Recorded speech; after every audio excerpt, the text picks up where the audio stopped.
পূর্বে এই ব্যাসাসন অলঙ্কৃত করে ব্যাসপীঠে যে সকল মহান ভাগবত আচার্যবৃন্দ তাদের ভজন অনুভূতির উপলব্ধির হরিকথা আপনাদের সিঞ্চন করেছেন, ভরিদা হয়ে দান করেছেন, সেই পূর্বের যারা ভাগবত আচার্যবৃন্দ তাদের চরণ বন্দনা পূর্বক সমাগত মহাপ্রভুর অনুরাগী প্রিয় বৈষ্ণবজন, সাধুজন, সন্তজন, মহন্তজন, জ্ঞানীজন, মান্যজন, শ্রদ্ধাশীলা, ধর্মশীলা, দেবী মূর্তি কল্যাণিয়া মাতৃগণ, সমাগত সকল ভক্তচরণে দিন অতি দিনে সশ্রদ্ধ দণ্ডবত প্রণতি।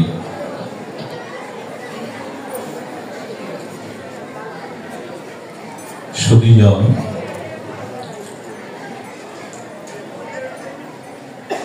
মামৈবাংশ জীবলোক জীবভূত সনাতন। আমাদের বঙ্গজননীর বঙ্গ ভাষায় আর ভজন অনুভূতির রস দিয়ে প্রেম ভক্তির মহারাজ নিত্যানন্দ আবেশ প্রেমমূরতি শ্রীশিল ঠাকুর নরোত্তম জানিয়েছেন, সে সম্বন্ধ নাহি যার, বৃথা জন্ম গেল তার। আমরা সম্বন্ধ অভিদেহ প্রয়োজন এই প্রসঙ্গে কিঞ্চিত আলোচনা, সাক্ষাৎকার বা পর্যালোচনা করবার অভিপ্রায় আপনাদের প্রসন্ন দৃষ্টির কাছে প্রার্থনা করছি। সম্বন্ধ কাকে বলে? আমার অস্তিত্বের সাথে কারো অস্তিত্বকে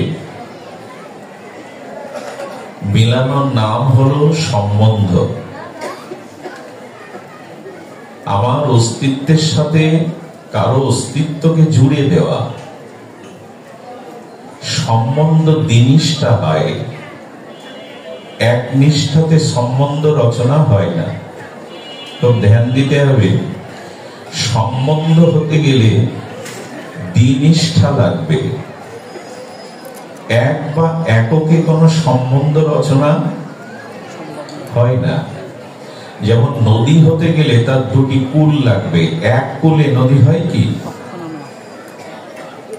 যেমন মায়েদের বস্ত্রের অঞ্চলটা দুই হয়, শাড়ির আঁচলটা দুটি হয়, তেমনি আমাদের মায়েদের মেয়েদের দুটি কুল হয়, এক পিতৃকুল আর শ্বশুর কুল। তেমনি সম্বন্ধ হতে গেলে সম্বন্ধ দ্বিনিষ্ঠাতে হয়, একনিষ্ঠাতে সম্বন্ধ হয় না। একে সম্বন্ধ হয় কি?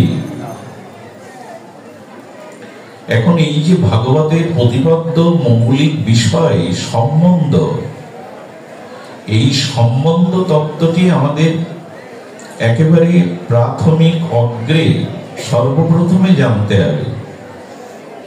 আচ্ছা, মানুষ সম্বন্ধ রচনা করে কেন? তো ধ্যান দিন, মানুষ মানুষের সাথে পারস্পরিক সম্বন্ধ রচনা করে কেন? এর মূলীভূত কারণ হলো, সম্বন্ধ মানুষ রচনা করে দুটি কারণে, এক সুখ আর এক সুখের জন্য আর সুরক্ষার জন্য। সম্বন্ধ রচনার মূল কারণ যদি অন্বেষণ করা যায়, তা এই দুটি। সম্বন্ধ রচনা হয় সুখের জন্য আর সুরক্ষার জন্য, এটাই তো। এখন জাগতিক যে সম্বন্ধ, এই জগতে যাদের সাথে আমাদের সম্বন্ধ, সেই সম্বন্ধ থেকে সুরক্ষা এবং সুখ প্রায়শ পাওয়া যায় না।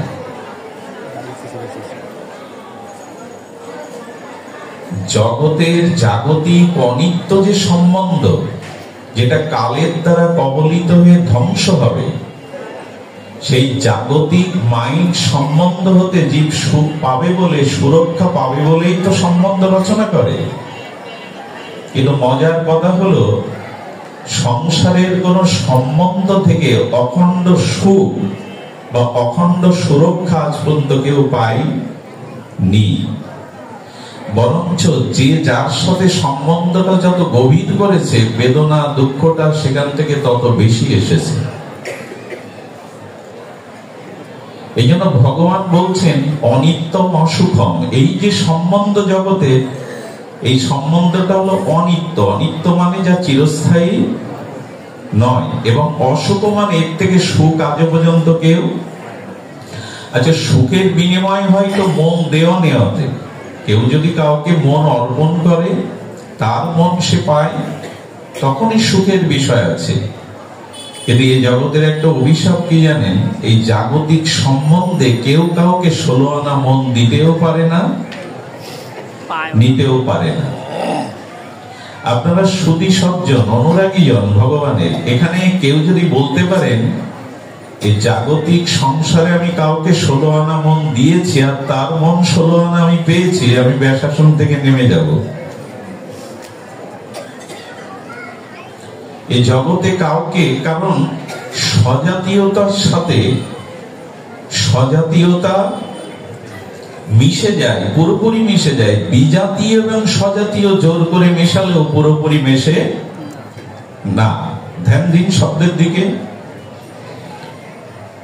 দার্শনিক আচার্যরা বলছেন, দুগ্ধতে যদি শর্করা দেন, চিনি দেন, আর ওটা জাল দিতে থাকুন, মিশবে কিনা? মিশবে, কারণ দুধ মিষ্টি তত্ত্ব, শর্করা বা চিনিও স্বজাতীয় মিষ্টি। ওটা জাল দিলে কিছুক্ষণ পর দেখবেন। কিন্তু দুগ্ধে যদি ছোট একটা পাথরের কণা দিয়ে জাল দেন, মিশবে কি? পাথর এবং দুগ্ধ স্বজাতীয় নয়, বিজাতীয়। এই জন্য স্বজাতীয় বস্তু স্বজাতীয় বস্তুর সাথে মিশে যায়, কিন্তু বিজাতীয় বস্তু স্বজাতীয় বস্তুর সাথে একত্রিত করলেও তা মেশে না। এই জন্য জগতের কারোর সাথে সম্বন্ধটা আমাদের স্বজাতীয় নয়, বিজাতীয়। খুব ধ্যান দিয়ে শুনতে হবে, হই হুল্লোড়ে ভাগবত পাওয়া যাবে না। এর অনুসন্ধান খুব গভীরে যেতে হবে। এই জন্য পৃথিবীতে যখন কেউ আপনাকে বলে তুমি আমার বা আমি তোমার, এর থেকে ডাহা মিথ্যা কথা এই জগতে হতেই পারে না। কিন্তু স্বয়ং ভগবান আমাদের অংশী স্বরূপ সচ্চিদানন্দ ভগবান যখন বলেন তুমি আমার, এর থেকে বড় সত্য কথা জগতে হয় না। কারণ আমাদের উৎপত্তি, আমাদের স্থিতি, আমাদের গন্তব্যই স্বয়ং সচ্চিদানন্দ ভগবান। আমরা এসেছি ভগবান থেকে, পিতামাতা থেকে না। মামই বংশ জীবলোক জীবভূতা সনাতন। হে জীব, তুমি আমার সনাতন অংশ। তার মানে চিরদিনে শাশ্বত চিরন্তন অব্যয় সম্বন্ধ তোমার সাথে আমার। এই জন্মের যিনি পিতামাতা, আগামী জন্মে তিনি আমার পিতামাতা হবেন এমন কোন নিশ্চয়তা শাস্ত্রে দেয়নি। কিন্তু চক্ষু দান দিলা যেই, জন্মে জন্মে প্রভু সেই। কারণ শাশ্বত সনাতন সম্বন্ধ ভগবানের সাথে, এটা স্বজাতীয়। আর এই জাগতিক সাংসারিক যে সম্বন্ধ রচনা হয়েছে, এটা বিজাতীয়। কি করে বোঝায় বলুন তো? দার্শনিকরা এইটা বোঝাতে গিয়ে এই সম্বন্ধ তত্ত্বের অবতারণা করেছেন। যাবতীয় নিখিল বৈদিক সনাতন ধর্মের মূল বিষয় এর উপরে। এটা সম্বন্ধ, কার সাথে তোমার সম্বন্ধ। এজন্য জগতে যাদের সাথে আমাদের সম্বন্ধ, এটা স্বজাতীয়, শাশ্বত, চিরন্তন নয়। কারণ পিতামাতা আমার রক্ত মাংসের পিণ্ড প্রপঞ্চ থেকে কুড়িয়ে শরীর দিতে পারে, আত্মা পিতামাতা দিতে পারে কি? একটু কথা বলবেন, পারে কি? আত্মা পিতামাতা দিতে পারে না।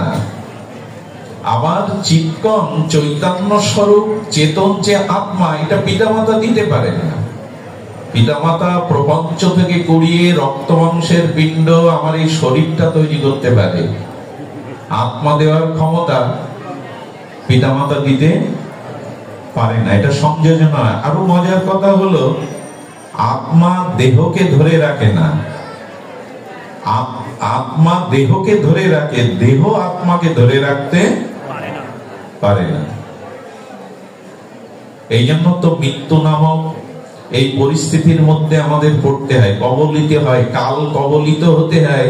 কারণ আত্মা দেহকে ধরে রাখতে পারে, দেহ আত্মাকে ধরে রাখতে পারে না।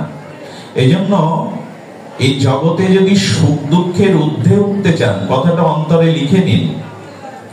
এই জাগতিক সম্বন্ধ থেকে জীব সুখ এবং দুঃখ পায়, অথচ গৌড়ীয় আচার্যরা বলছেন সুখ দুঃখ দুটোই ত্যাগ করতে হবে তোমায়। পূর্ণ সে সুখের ধাম, তার না লইও নাম, পাপ পূর্ণ দুই পরিহার। শ্রীল ঠাকুর মশাই বলছেন পূর্ণ থেকে সুখ আসে আর পাপ থেকে দুঃখ আসে, বলে দুটোতেই তোমার জন্য বাধা। আমাদের প্রাতঃস্মরণীয় পণ্ডিত প্রভাত অজিত বৌদ্ধ মহাশয় একটা কথা বলেন, সোনার শৃঙ্খলে যদি আপনাকে বাধা হয়, বন্ধন করায় সোনার শৃঙ্খলে, আর আমাকে যদি লৌহ শৃঙ্খলে বাধা হয়, সোনার শৃঙ্খলে বাধা, আপনি কি আমাকে বলবেন এই দেখো আমি ভাগ্যবান, আমাকে সোনার শৃঙ্খলে বাঁধেছে? আরে বন্ধন তো বন্ধই, তা সে সোনার শৃঙ্খলে বন্ধন হন আর লোহার শৃঙ্খল। আচ্ছা, একটা পাখিকে যদি খাঁচায় আটকে রাখেন, খাঁচাটা যদি সোনার হয়, পাখির কাছে কিছু বিশেষ পাওয়ার আছে কি সোনার খাঁচায় বন্দী হয়ে? তেমনি পূর্ণ আমাদের ভক্তির পথে বাধা, পাপও তো বাধায়। ঠাকুর মশাই বললেন দুটোই কণ্টক, দুটোই উপড়ে ফেলো। কি অদ্ভুত অনুভূতি গৌড়ীয় বৈষ্ণব আচার্য বলতিলকের। পূর্ণ তো সুখ আনবে, আর সুখের সব থেকে বড় প্রতিকূল অবস্থা হলো ভগবানকে ভুলে যাওয়া। সুখ এলেই, ভোগ এলেই, সমৃদ্ধি এলেই, অর্থবিত্ত যশ খ্যাতি এলেই প্রথম আত্মচিন্তা ভুলে গিয়ে জগতের ভোগের সাগরে সে ভাসমান হয়ে যায়। আর দুঃখ এলেই তো দুঃখে জড় অবস্থায় আমাদের বিচার বিবেক লুপ্ত হয়, পথ এগোবার প্রেরণা চেতনা কিছুটা ক্ষীণ হয়ে যায়। তাই বললেন পাপ পূর্ণ দুই পরিহার, সুখ দুঃখের ঊর্ধ্বে ওঠো। সুখটাও বাধা, পূর্ণটাও বাধা, পাপও বাধা। এই জন্য সম্বন্ধ থেকেই সুখ দুঃখ আসে। বিচার করুন, নিজের কাছে প্রশ্ন করুন, জগতে যত সুখ বা দুঃখ আপনি পাচ্ছেন এটা সম্বন্ধের কারণে। সম্বন্ধ থেকে কখনো সুখ পাই, কখনো অখণ্ডতা দিতে পারে। অখণ্ড সুখও নেই জগতে, অখণ্ড দুঃখ নাই। তো সম্বন্ধ থেকেই সুখ দুঃখ আসে, কিন্তু পরমানন্দ প্রেমানন্দ একমাত্র ভগবান থেকেই আসে, ভজন থেকেই আসে। আমাদের দরকার সুখ না আনন্দ, আমাদের প্রয়োজন সুখ না দুঃখ না, জীবের ঐকান্তিক প্রয়োজন অখণ্ড পরম আনন্দ। শব্দটা আবার বলি, সুখ দুঃখ নদীর তরঙ্গায়িত স্রোতের মতো, ঢেউয়ের মতো।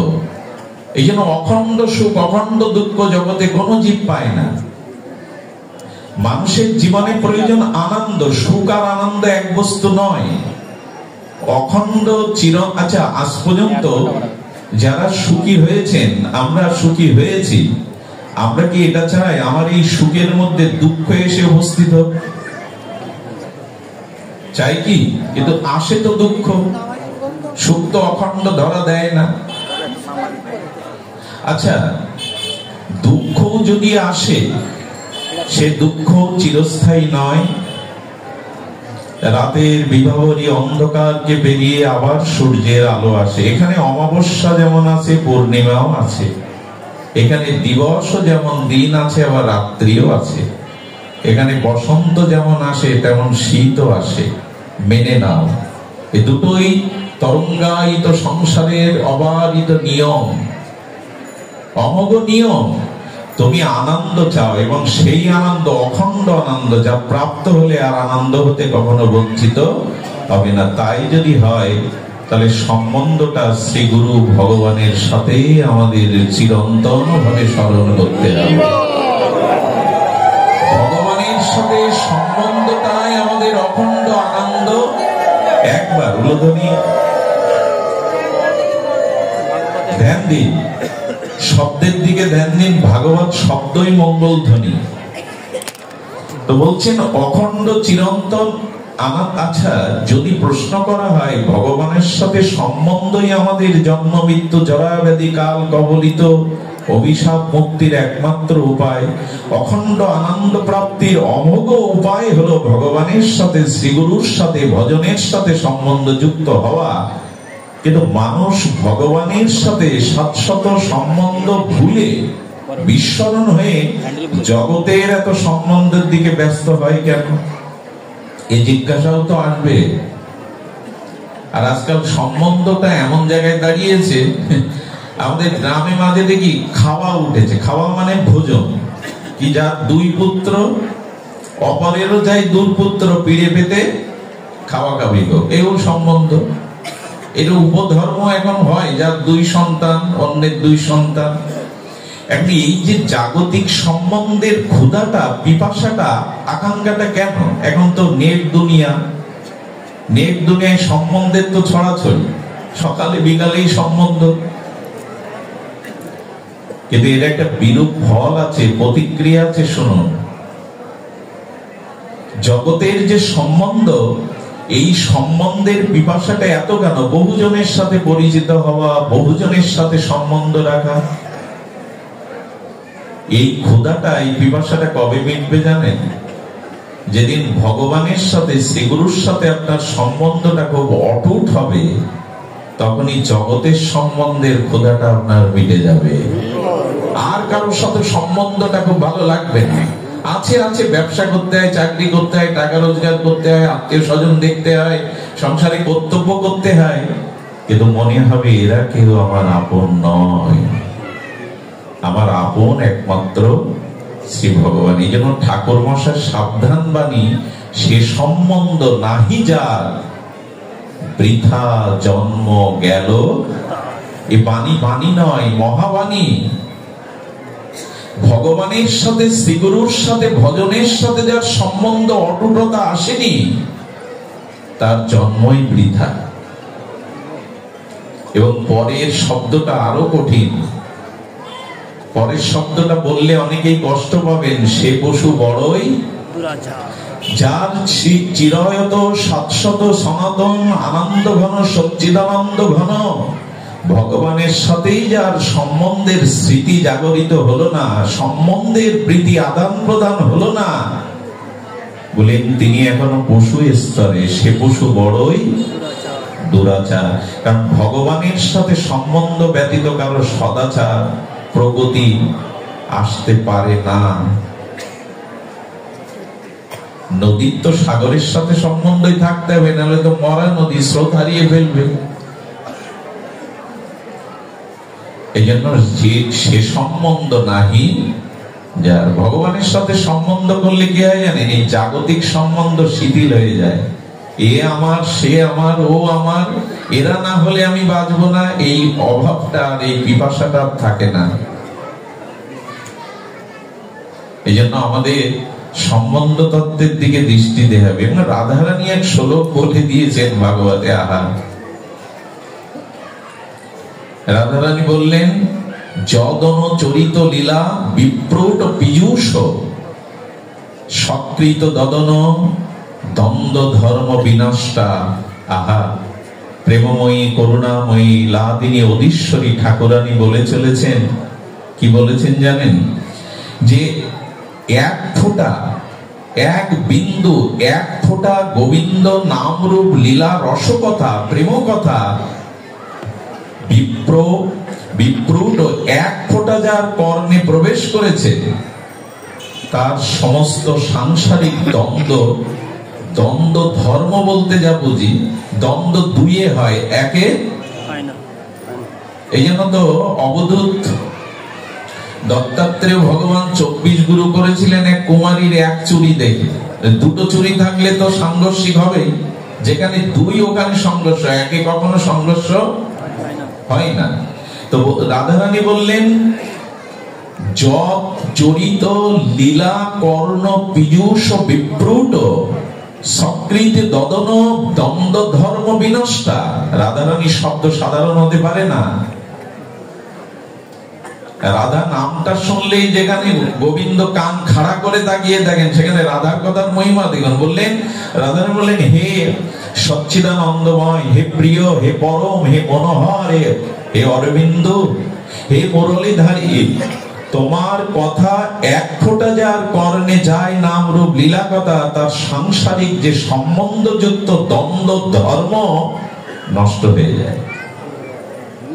আহা, কর্ণে গেল, এখন কারো বাড়ির কথা মনে পড়ছে, স্ত্রী পুত্রের কথা, ব্যবসা বাণিজ্যের কথা মনে পড়ছে? এই কানে যাচ্ছে তো। গোবিন্দের অসমধ্য মাধুর্যময় ভাগবতীয় বীর্য কথা যখনই কানে ঢুকবে, জগৎ ভুলে যাবেন আপনি। জগতের সম্বন্ধ আপনাকে আর সামনে এসে পর্দা আড়াল করবে না।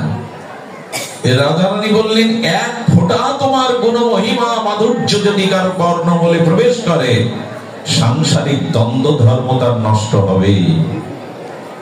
ব্যাখ্যা করেছেন, দ্বন্দ্ব ধর্ম মানে যদি পুত্র শোনে তোমার গুণমহিমা মাধুর্য লীলা কথা, যদি পুত্রের কানে যায়, তো পিতামাতার প্রতি তার আসক্তি কমে যাবে। কর্তব্য কমে যাবে না, তার আসক্তি কমে যাবে। আর যদি পিতামাতা শোনে, তাহলে এই পুত্র কন্যার প্রতি তার কর্তব্য কর্মতা থাকবে, কিন্তু অন্ধ মোহ থাকবে না। যে জন্য আমাদের চরিত্রে দেখা গেছে, শ্রীবাস পণ্ডিতের চরিত্র, মৃতপুত্র ঢেকে এসো মহাপ্রভুর সংকীর্তন আনন্দে অংশগ্রহণ করছেন, নৃত্য করছেন। কারণ যতদিন কর্তব্য ছিল মাইক জগতে পালন করেছি, কিন্তু মায়ার কারণে আমার প্রভুর প্রেম সংকীর্তনে যেন বিঘ্ন না হয়। কতটা দ্বন্দ্ব ধর্ম নষ্ট হয়। মৃতপুত্র ঢেকে এসে কেউ সংকীর্তন করতে পারে? এ দৃষ্টান্ত আর কোথায়?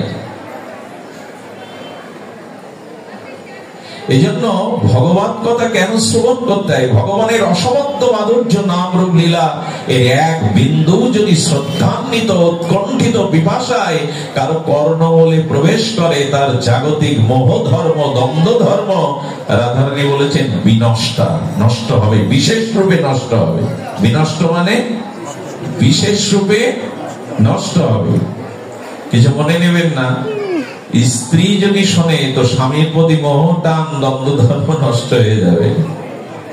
স্বামী যদি শোনে, তো স্ত্রীর প্রতি তার আসক্তি ধর্ম নষ্ট হবে। শুধু কি তাই, এই বন্ধু বান্ধব, খাওয়া পড়া, ভোগ বিলাসে তার অরুচি এসে যাবে। তোমার কথা যদি কেহ শ্রবণ করে, রাধারানী বলে চলেছেন ব্যাজস্তুতিতে, নিন্দার ছলে, বলে কি হবে? সদপি গৃহ কুটুম্বং দীনমৎশ্রী যদি না।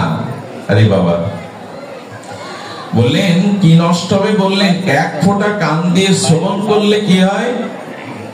দেখো, তার গৃহ কুটুম্বের প্রতি আসক্তি কমে গিয়ে সে ভিখারি হয়ে যায়। রাধারানী বলছেন, তোমার কথা শুনলে সে ভিখারি হয়। ওইখানে বসো, এখানে এসো। ভিখারি হয় মানে, আচ্ছা ভিখারি কি থাকে? ঝুলি থাকে তো একটা। দেখবেন যারা গোবিন্দের গুণগাথাকে, ভাগবতকে ভালোবেসেছে, ওদের কাঁধে একটা ঝোলা থাকে। ঘুরেই তো বেড়ায় তারা, যেখানে যেখানে সাধু সঙ্গ, যেখানে যেখানে ভগবানের লীলাস্থলে, এখানে এরা ঘুরে বেড়ায়।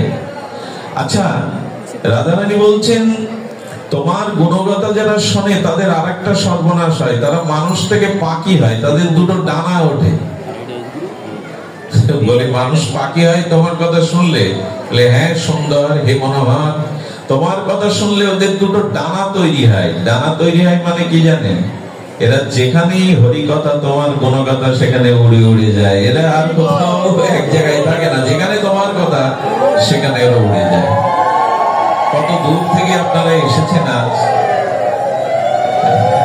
সব পিছনে ফেলে চলে এসেছেন। বলেন এই হয়, তোমার কথা শুনলে তারা বিহঙ্গ হয়ে যায়।